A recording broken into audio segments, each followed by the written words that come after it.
Hello, everyone. Welcome to our podcast series. Our guest today is Geis from the UXQB. Welcome, Thomas. Hi, welcome, everybody. Could you introduce yourself briefly? Yes, it's my pleasure. My name is Geis. I'm the chairman of the UXQB. UXQB stands for User Experience, that's the UX, and QB stands for Qualification Board. So I'm the chairman or chairperson of the International Usability and User Experience Qualification Board. I myself am active in the field of usability and user experience for the last 30 years. I started in 1993. I'm also very engaged in the development of ISO standards relating to usability and user experience. Thank you. Thomas, could you please provide some information about the general introduction of UXQB? Yes, the UXQB was founded in 2013 in Germany at the time, and we were originally a working group in the German UXPA. UXPA is the User Experience what is it actually? The User Experience Professionals Association. With all these UXs, I apologize. And we were a working group in the German chapter of the UXPA, and we had been developing quality standards for UX professionals over a few years, and then actually decided to come up with a certification scheme. So in 2014, the UXQB, which was before part of the UXPA, became a separate organization to make it international. And the UXQB is the organization that provides curricula and the exam questions as a basis for certification in the field of UX. We have member organizations who send us their what we call national experts who help us to develop the curricula. Currently, this is the German UXPA, this is the Swiss UXPA, it's the British UXPA, it's UX Denmark and the Austrian Society for UX. And we also have recognized training providers who actually supply trainings as a basis for this UX certification. I think that's a sort of a brief introduction to the UXQB. Thank you. So what does your portfolio include? Right. Now, we offer a set of curricula for UX certification. Altogether, there are five, you could say five certification offerings. The first one is it's all called the Certified Professional for Usability and User Experience. The acronym for this is CPUX. And we have five curricula. The first one is the foundation level. It's also referred to as CPUXF. And this covers the foundation for the whole process of creating, let's say, user interfaces, or we call them interactive systems that are really human-centered and usable and have a high user experience. So the foundation level it touches all the areas within what's nowadays called human-centered design. So that's the first one, it's the foundation.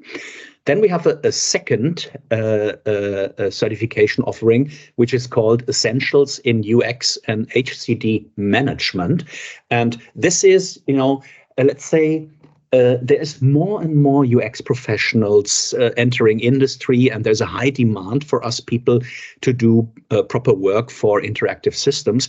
And we are in a situation as UX professionals where we have to talk to business people. We have to talk to business managers, and they will again and again ask themselves, what is all this good for? They more and more understand this, but we have to speak their language. And because of that, we developed a certification offering on user experience and human-centered design management to give it a management perspective, so usability and UX professionals can really explain what the value of human-centered design / user experience is. So first one is the foundation level, second one is the essentials in UX and HCD management, also referred to as CPUXM. And then we have what we call advanced levels. Advanced levels that look at specific application areas within user experience design or within human-centered design. One of them is the advanced level on user requirements engineering. The second one is the one on designing solutions with high user experience. And the third one is on a very important topic, which is usability testing. And these are the three advanced levels. So altogether, there are 5 certifications that you can actually obtain if you go through all these certification exams. And which training programs are in highest demand, and how many countries are you currently operating in? Right. Now, the way we operate to begin with is very similar to other qualification boards in related fields or fields related to usability and user experience. One is requirements engineering, one is testing as such. So we operate quite similar to other known qualification boards. And I introduce this because there is a common phenomenon across all those qualification boards. It's always the foundation level that is in the highest demand. And for the last 10 years, or within the last 10 years, we managed to get 8,700 certified professionals for usability and user experience in 35 countries altogether. And we have 36 training providers in 7 countries. And these 7 countries are Austria, Denmark, Germany, Italy, Switzerland, Turkey, and the United Kingdom. I was going to ask about the levels of certification programs, but you already mentioned the foundation level and advanced level. So can you please ask the next question, Şeyma? Yes, of course. Is it mandatory for candidates to attend the preparatory training for the certification process? Right. The clear answer is no. It's not mandatory that you have to have taken a training, a training before, and yes. But we recommend to do that. You always have people who train themselves. In most cases, these are seniors who already have a lot of experience in the field, but they want to show with a certificate that their knowledge and their skills are up to date. So for some people, it's not that much about learning, it's about confirming. If I look at let's say the younger candidates that we see in our exams, most of them actually take a previous training. Yeah. Perfect. Thank you. The next question. So, what are the competitive advantages and benefits for individuals and organizations who attain UXQB certification within the business world? Right. Now, I think the key word that I have to state here is credibility. Certificates help professionals in various fields to give them credibility about what they know and what they are able to. And a certificate basically gives the clarity to let's say organizations that don't know you, that you have knowledge and skills on one hand, and that you have been tested against them. So if you ask for competitive advantages for individuals who have obtained the certification, I would say you have to look at different groups of people. I would say if you look at consultants who are self-employed, they can advertise themselves better with approved knowledge and skills when they look for projects. On the other hand, we are seeing more and more companies who actually get all of their stuff certified that they let into their IT projects that they are advertising, or sorry, not advertising, that they are possibly offering their work as part of a tender. And you see more and more companies who make sure that every member of staff who is a consultant and somehow their work is related to creating user interfaces. There's more and more companies who get all of their stuff certified. And on the other hand, if you look at organizations that run international projects, let's say, in international projects which can cross not only borders, but also can cross regions across the globe, it is very helpful to have all of the people in the project speak the same, let's say, UX language. So these are the what I would call competitive advantages that you have based on certification. Perfect. What are the different exam options available to candidates during the certification process? Let me think about this.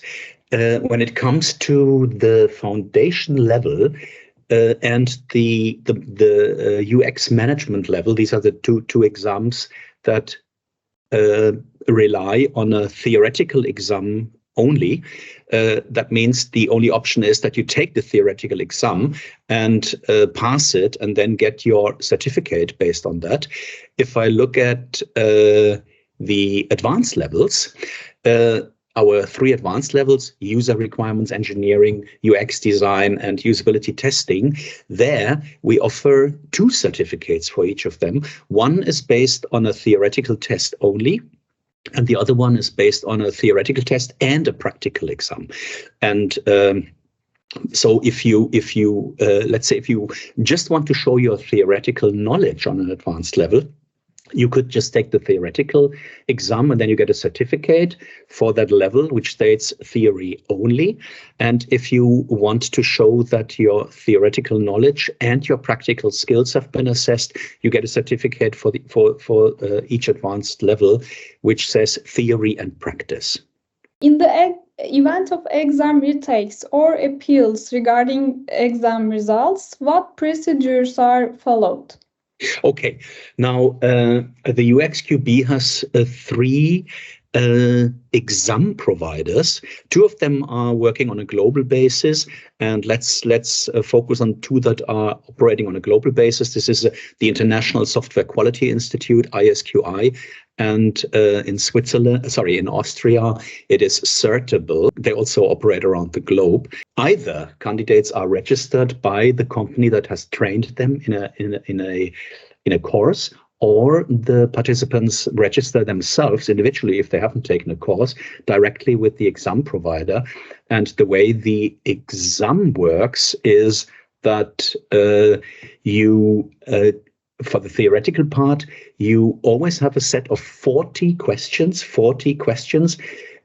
where you have to pass 28 of them. 28 of them you have to answer correctly. It's all a multiple choice.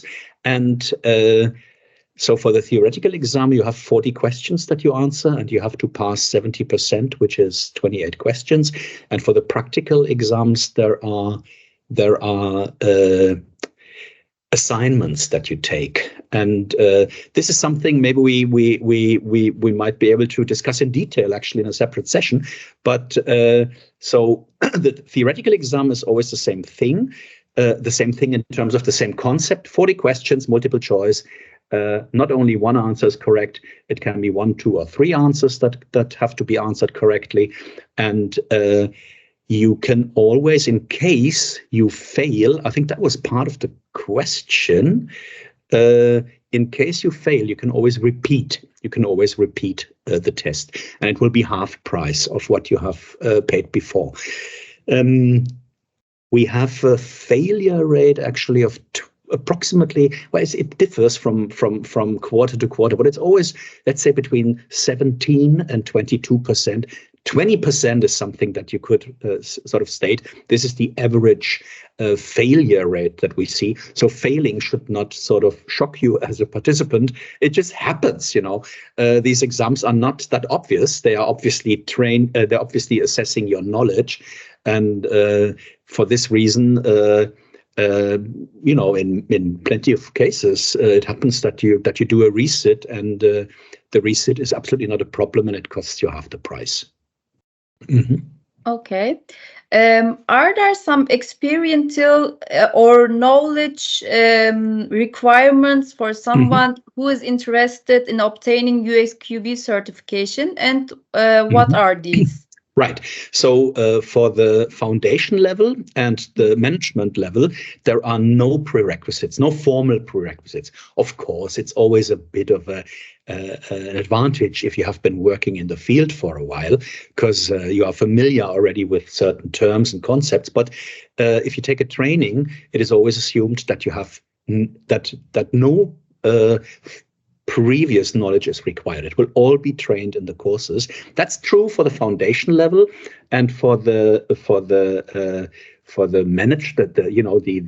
human-centered design management level.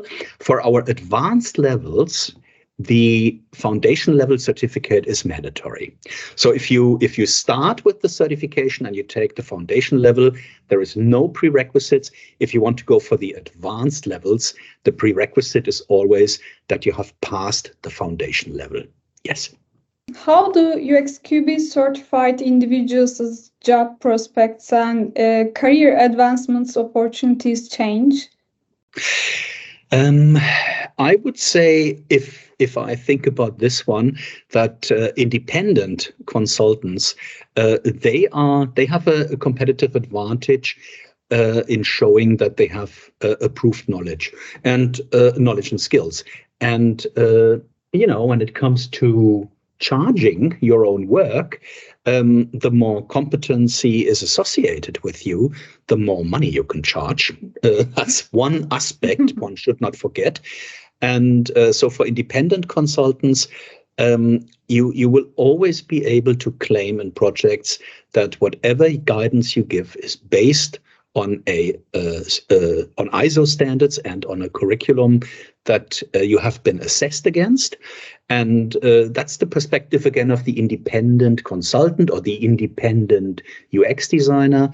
If I look at, let's say, employed UX professionals, well, if you want to make a career within UX, within the field of UX, as an employed UX professional, you might already be in the business. You might be a business analyst. You might already do software testing without a relationship to usability.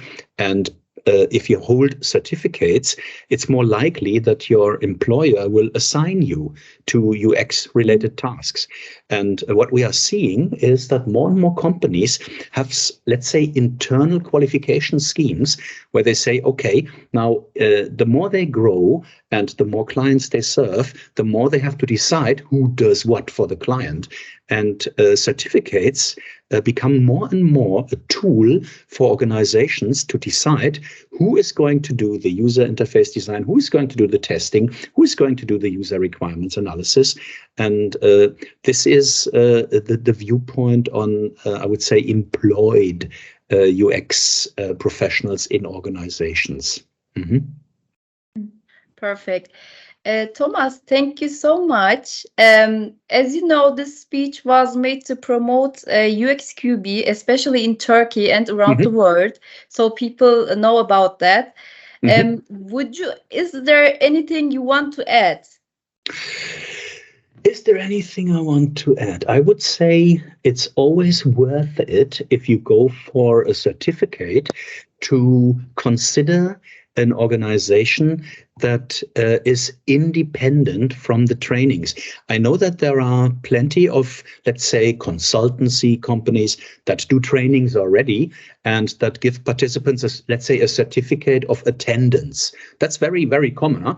And my recommendation to people who are aiming for a certificate is to look for a certificate where you have an independent provider of the exam behind it, and where you really have an exam behind it, not just having participated in a course. That is what I would sort of finish my thoughts with. Mm-hmm. Okay, we bid farewell to this enriching conversation. Thank you again. Your expertise and perspectives have certainly left a lasting impression. To our audience, may the wisdom shared today serve as a guiding light in your efforts. Until our next gathering, keep exploring and embracing new ideas. Thank you so much. Vielen, vielen Dank. Thank you, Thomas. Thank you very much, Seima, and thank you very much, Irem. See you next time. Thank you. Have a nice day. You too. Thank you. Bye bye. Thank you. Bye. Bye.